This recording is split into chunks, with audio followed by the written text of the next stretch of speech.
আমরা সেই সমস্ত জায়গাতেই প্রার্থী দেব যে সমস্ত জায়গাতে আমরা রীতিমতো গণতন্ত্রকে মান্যতা দিয়ে আমরা গণতান্ত্রিক লড়াই প্রধান দুই অপোজিশন সমরে শুধুমাত্র হাসির খোরাক হয়ে জামানতযোগ্য হয়ে যাবে, সেখানে আমরা সংগঠন নয়, সেখানে আমরা প্রার্থী দেবো না।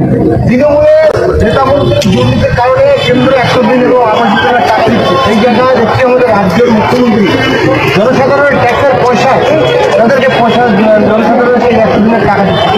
সে কথাই বলছিলাম, 3700 কোটি টাকা খরচ করে 100 দিনের কাজের টাকা নাকি বকেয়া মেটাতে চাইছে রাজ্য সরকার, যে টাকাটা সমস্ত রাজ্যবাসীর টাকা, রাজ্যবাসীর ট্যাক্সের টাকা।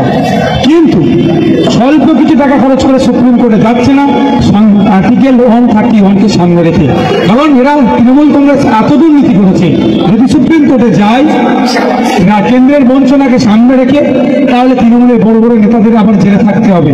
এই নেতাদের বাঁচানোর জন্য রাজ্যের পোশাকের অবস্থা খারাপ, তারপরেও 3700 কোটি টাকা এইভাবে খরচ করছে।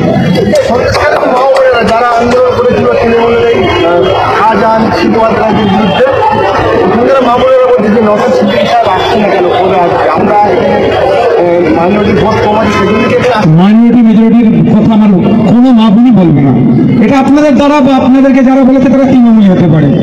সত্যিকারের এখন আমার আদিবাসী যে মা আছেন, যে অত্যাচারিত মা, যে নিপীড়িত দলিত মা, যে নিপীড়িত সংখ্যালঘু মা, সে জানে তার সন্তান নওশাদ সিদ্দিকী এখানে আসতে চেয়েছিল, তাকে 8 ঘন্টা জেলের মধ্যে আটকে রেখেছিল, তার প্রতিনিধিকে পাঠিয়েছিল, সে নানান জটিলতার মধ্যে তাকে আটকে রেখেছে, তার সন্তান তার কাছে যাবে, সে মা আমার ভালো করেই জানে।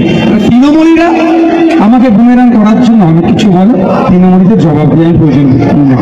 শুধু সন্দেশখালী নয়, যার বোন আমরা ফলকা বয়স্ক, কেন অনেক মাই বোন অনেক এদিকে আমার কাছে অনেক এসেছে, কিন্তু ব্যাপারটা হচ্ছে আমাকে সাথে সাথে এটাও বলেছে আমাদেরকে নিরাপত্তা দিতে হবে।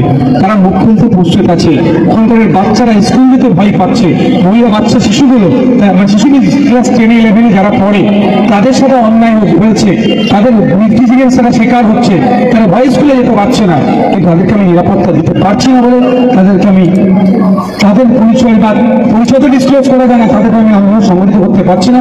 তাই বেশ কিছু জোগাড় করছি যাতে ঐক্যবদ্ধভাবে হয়ে যারা খাদক যারা আছে, যারা মানুষ, যারা পশুর থেকে নিকৃষ্ট, তাদের বিরুদ্ধে আমরা লড়াই থাকবো।